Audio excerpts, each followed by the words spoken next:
আসসালামু আলাইকুম সবাইকে। আজকে আমরা একটি নতুন লেসন নিয়ে আপনাদের সামনে হাজির হয়েছি।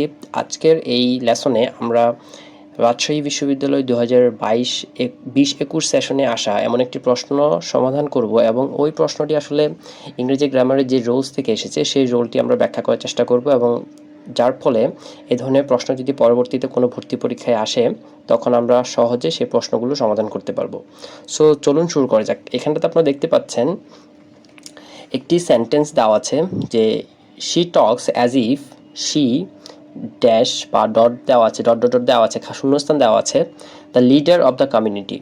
সো এখানটাতে দেখুন একটা কিওয়ার্ড আছে অ্যাজ ইফ। সো আপনি যখন ইংরেজি গ্রামারের রুলসগুলো জানবেন তখন আপনি বুঝতে পারবেন যে এটা আসলে অ্যাজ ইফ বা অ্যাজ দো যে রুলসটি রয়েছে ইংরেজি গ্রামারে সেই রোল থেকে এসেছে। সো এখানে বলছে যে choose the right option to complete the sentence. So আপনাকে নিজের 4টি অপশন থেকে একটি অপশন বাছাই করতে হবে যে অপশনটির ওয়ার্ডটি যদি আমি শূন্যস্থানে বসাই তাহলে আমার পুরো বাক্যটির কারেক্টলি কমপ্লিট করতে পারবো।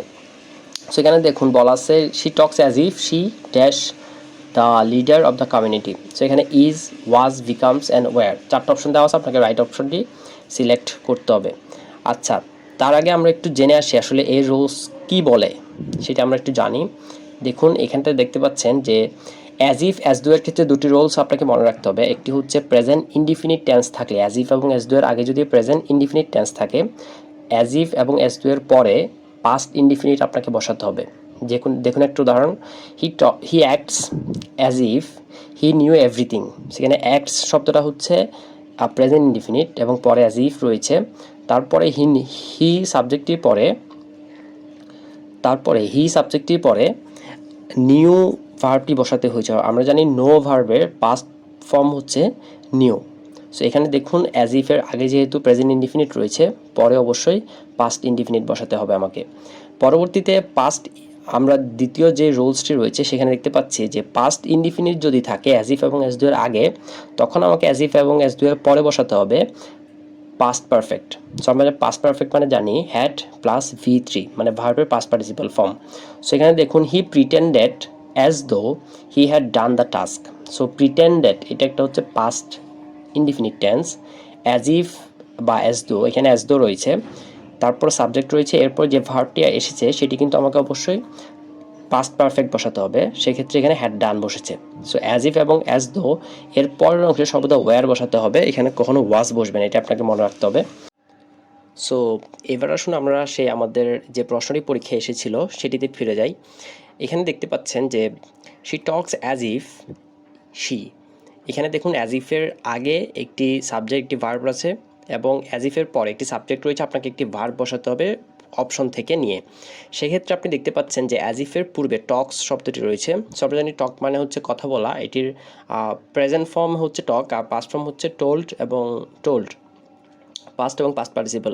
সো এখানে দেখুন যেহেতু এটা প্রেজেন্ট টেন্সে রয়েছে সেহেতু শি যেহেতু থার্ড পারসন সিঙ্গুলার নাম্বার, এখানে ভার্বের সাথে অ্যাজ বা ইএস যুক্ত হয়েছে। তার মানে আমরা বলতে পারি যে অ্যাজ ইফের পূর্বে এখানটাতে প্রেজেন্ট ইনডিফিনিট টেন্স রয়েছে।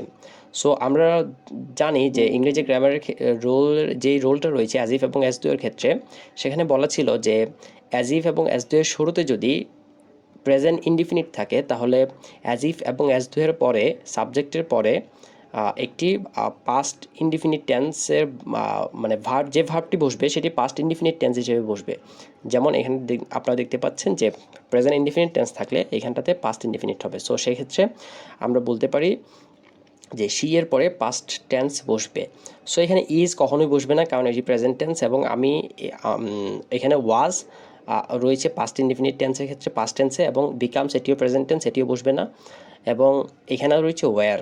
সো আসলে কারেক্ট অ্যান্সার হবে ওয়্যার, কারণ এখানটাতে বলাই ছিল যে অ্যাজ ইফ এবং অ্যাজ ডু এর পরের অংশ যেটি রয়েছে সেখানে সর্বদা ওয়্যার বসবে, কখনো ওয়াজ বসবে না, কারণ এটি আসলে আনরিয়াল ব্যাপার। কারণ এই ব্যাপারটা হচ্ছে একটা কাল্পনিক ব্যাপার, এটি আসলে হওয়া সম্ভব না। সো সে নিজেকে ইমাজিন করে হচ্ছে বা সে নিজেকে এমনভাবে উপস্থাপন করে যেন সে কমিউনিটির একজন লিডার। অ্যাকচুয়ালি সে কমিউনিটির লিডার নয় কিন্তু। সো সেক্ষেত্রে এটি একটি আনরিয়াল ব্যাপার, তাই এখানটাতে কখনো ওয়াজ বসে না। এখানে যদিও বা এখানে সাবজেক্ট রয়েছে সিঙ্গুলার, নর্মালি বসার কথা ছিল ওয়াজ, কিন্তু এই অ্যাজ ইফ এবং অ্যাজ ডু এর রোলের ক্ষেত্রে শি বা থার্ড পারসন সিঙ্গুলার নাম্বার থাকলেও এখানে ওয়াজ না বসে ওয়্যার বসবে। সো এই ছিল আজকের লেসন। পরবর্তী লেসন দেখার আমন্ত্রণ জানিয়ে এখানে শেষ করছি। আসসালামু আলাইকুম।